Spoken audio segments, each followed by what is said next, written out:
realized, and we interviewed about 75 different people, and we talked to a lot of people in HubSpot. We also talked to a lot of people that were, like you, business owners. And we came up with kind of 4 key things that we recognized were kind of the core beliefs of inbound. And I think you hit them all. So I heard helping, educating, right? The idea of helping others first. You help people before you try to extract that or extract payment or get them to buy something. So you create value first, and then you extract value. It's kind of a big difference in the traditional marketing. I mean, I was just talking this morning with somebody about paid ads, and they were trying to argue with me that paid ads are kind of an interruptive type of marketing. And sure, so if you get a pop-up ad, yeah, it's kind of interruptive. But my argument was there's a right way and a wrong way to do them. You can do paid ads in an inbound way. You can be helpful and educating with a paid ad. So it really has to do with your mindset behind creating that ad. Are you trying to create it so you can get something, or are you trying to create it so you can give something? So again, as we interviewed lots of people and we looked at what really was the core of inbound, the idea that helping others first is a core tenet and belief of inbound. My co-author Dan would actually say, help everyone is a core principle. The idea there is that you just put your help out to the world, and whoever gets it, whether it's competitors, doesn't matter, it doesn't even have to be your target audience, you're just going to help the world, and the right people will be attracted to you. So help's a big one. Focus beats bandwidth. If you're creating content, do you want to create general, broad content, or do you want to create targeted content? Kind of an easy one, right? What other areas would you focus on in your business in an inbound way to create focus versus a broad approach? Selling strategy. What's a sales qualified lead? Exactly, leads, persona work, right? So who you talk to. We were just talking about this earlier. Who has a defined buyer persona? How many do you have typically? 1, 2, 3. Okay, right, but that's focus, right? Having a persona, going through the process of developing a persona is a focus point. And we found that focus is not just for your customers, but it has to do with all of your relationships. It could be in the type of person you want to recruit.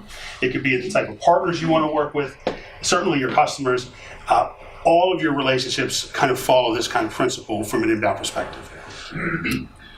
So B2H is moving towards human to human.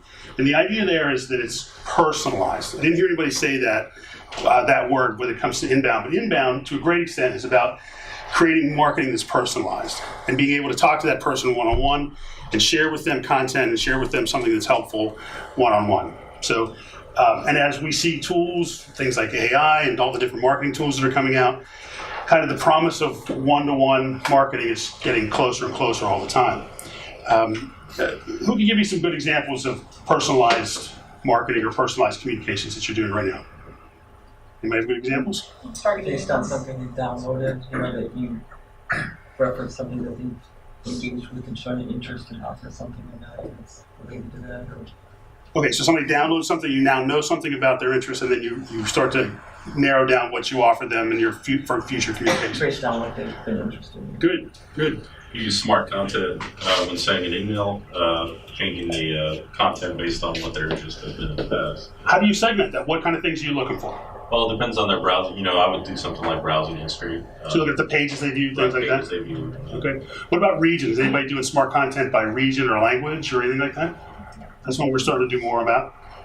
Where I have a client where they're international, so we're trying to develop content in English that would be more applicable to the UK than the US, because there's definitely differences. Like spelling the word color, it's not the same, right? So if somebody in the UK is going to notice that if it's actually tailored to them. That's a little thing, but it's starting to personalize, right? Any other examples of good ideas of personalization? Video. How do you do personalized video? We literally create a video for every prospect. Oh, you got to tell me more about that, Chad. Come on, I want to hear more about that. That's great. So it's just a like you Okay. know, it takes work, but it's not automated. Did you do that for every prospect you have? You just told me how your leads are blowing up, right? Yeah. You're going to qualify. You're going to qualify them to a certain level, and you're going to give them the most qualified. Okay, great. So what's in that? What's in the video? What do you put in there? We meet the group, talk about what they're going to be doing, look forward to working with you kind of thing. So it's meet the team. These are really. How about the specific offerings what you're offering them? Do you talk specific? Sometimes, if it's appropriate. Okay. Sometimes it's more generalized. I'm leading you somewhere, Chad. Yeah. How many people? How many of you, if your agencies, how many of you have kind of menu services, right? Good, better, best, slow, medium, fast. Who does that? Okay. I've never been a fan of that. That was like the whole rage for a long time. Lots of people were doing packages, and this is $5,000 what you get. I have no problem giving people a feel for what price points they might be at for services, but where I was leading you, Chad, was wouldn't it be cool if you had that video and it was like, and here's exactly, we're customizing our service to you, right? Because ultimately that's what people want. This human-to-human thing is I believe that there's something that's triggered in us when we're given what we think is kind of a standard package, right? It kind of violates that part of us that wants to be special and wants to be unique. So, and again, that's where marketing is going. So great example, Chad. Any other good examples of personalization? Yes, sir. Something that we're working to implement, we haven't finished it yet, but personalized resource pages. So once we know what type of content they're looking at, or so we're a software that connects to other software, once we know what connection we have to make, whether it's Oracle or Microsoft, whatever, all the content having to do with those connections all go on one page that they can pass around without having to fill out forms, additional forms, or anything like that. And the big step is making it easy for our sales team to quickly go, okay, this is going to Google. I want to put Google's name in specific documents. What's your name? James. All right, give me your business card, you get a book. Great answer. I've seen this done with some of the clients I've worked with where this one client I'm thinking of in particular makes a laser, and they do certain things with this laser. They cut things and mark things, and they create these application pages, right, where they have all this custom programming, they have examples and videos. It's very tailored. And they keep making lots of new ones, right? They have hundreds of them. So what you're saying is when you get a prospect, you're going to send them to a page that looks and feels to them like it's been customized to the conversations that you've had with them leading up to that? Exactly. That's awesome. I think that's a great idea. Great example. So the last one was, this was an internal mantra at HubSpot. They always talk about solving for the customer. And this goes to their culture, and this goes to how they build their kind of inbound operating system and how they make decisions. And this is something they repeat a lot. And you've probably heard the story about Jeff Bezos, the Amazon guy. He says there's always an empty chair in the conference room, and that represents the customer for every meeting. Right? It's kind of the same idea.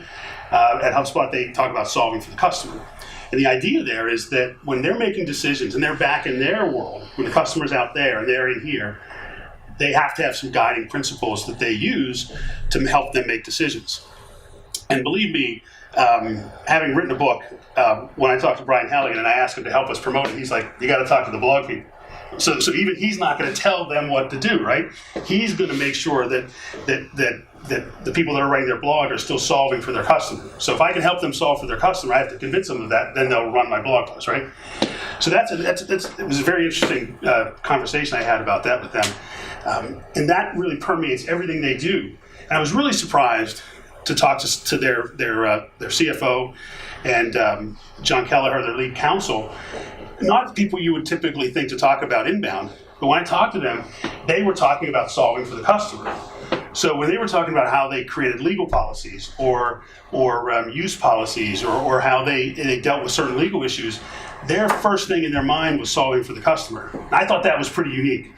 So there's actually a section in the book that talks about the back office, finance, IT, legal, and how they need to be inbound as well. Because again, think about my first question. You had a bad experience?